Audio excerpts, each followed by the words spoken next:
What are the causes of plagiarism in your own minds? When you think about it, what causes it? Laziness, lack of time. I think students being put under extreme pressures, family concerns, being sick, something else, end of term, and they do the wrong thing. And they feel bad about it afterwards, generally.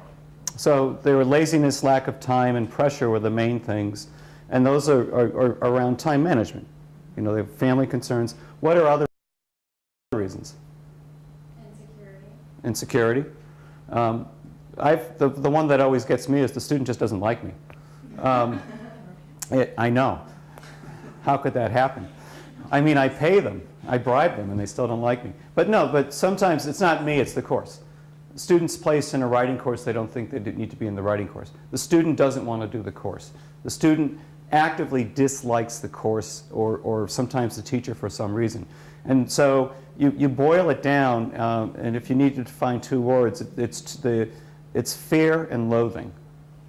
And fear covers all the anxiety and time management and those issues, and the student getting behind and getting nervous and being afraid to ask for help.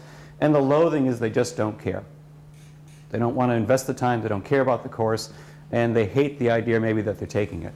So if I was going to redo this talk, I would borrow from Hunter Thompson and call it Fear and Loathing on the Plagiarism Trail, but then we would have to have a lot of whiskey in the room, and again, that's not allowed. So we're calling it Plagiarism Steal, this talk. But it's those issues of fear and loathing. And the trick, I think, is when you're working with students is to find out when those things are happening so you can intervene, and doing so in a way that's consistent with the goals you care about, with the things you want students to learn, the values you want them to take, so that when they enter your classroom, they're learning not just how to write, but how to be good members of the academic community. So what does it mean to be part of a community? What does it mean to be part of a place with other people in it, and respecting that place and those people and the things they care about? So when you're teaching writing, you're teaching a range of things. Writing at the very end is sometimes just the mechanics of community. Writing is a way of entering a community. How many of you have, we all have at least MAs. Does anybody have a PhD? I don't either. I almost had one. Then I got a full-time teaching job, and that took care of that. But remember the first time you wrote a paper in graduate school? Remember the difference between graduate school, working in an MA thesis, and doing an undergraduate paper? What are some of the differences for you at that point? How far along are you when you go to graduate school? Do you remember? I remember my professor saying, Michelle, this is great, you're not saying anything new yet.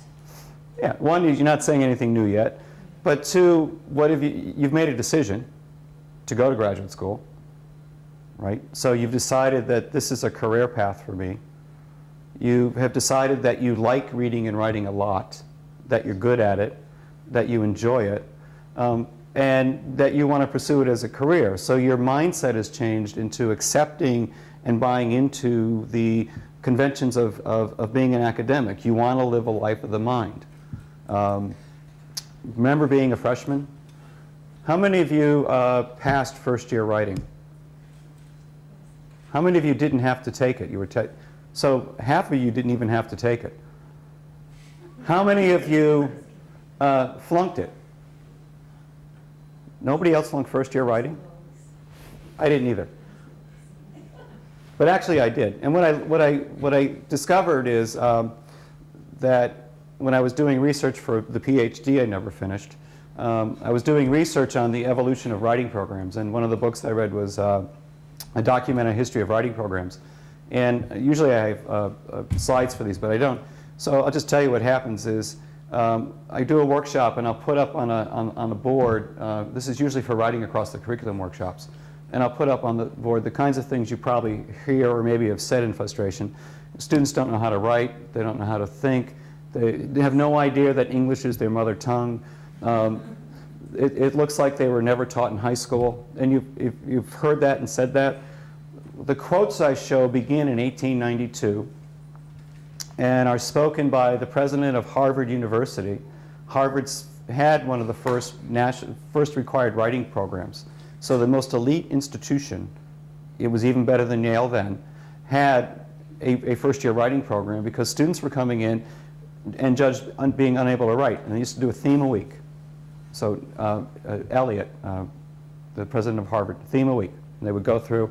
And then I had quotes that would go every 10 years saying the same thing. And the point is that we were all freshmen at some point, whether we went to school in the 50s, 60s, 70s, 80s, where the general consensus among the teachers who were teaching us was that didn't care about language, didn't care about writing, didn't know how to write, and had no connection to anything doing with the finer points of understanding academic thinking and writing.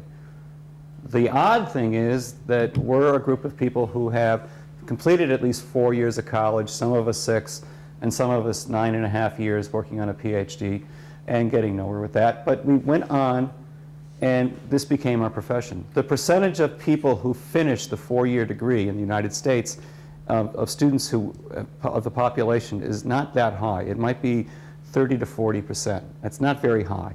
The percentage of people who get graduate degrees is even lower. The percentage of people who make professional academic reading and writing their career is minuscule relative to the population.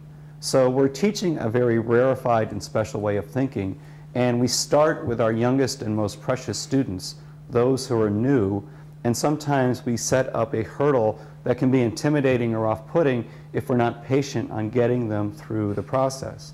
One of the things that was heartening was how happy people were this morning to see the calendar, to see that the book, Rules for Writers, was laying out a process approach of gradually moving students through the research process.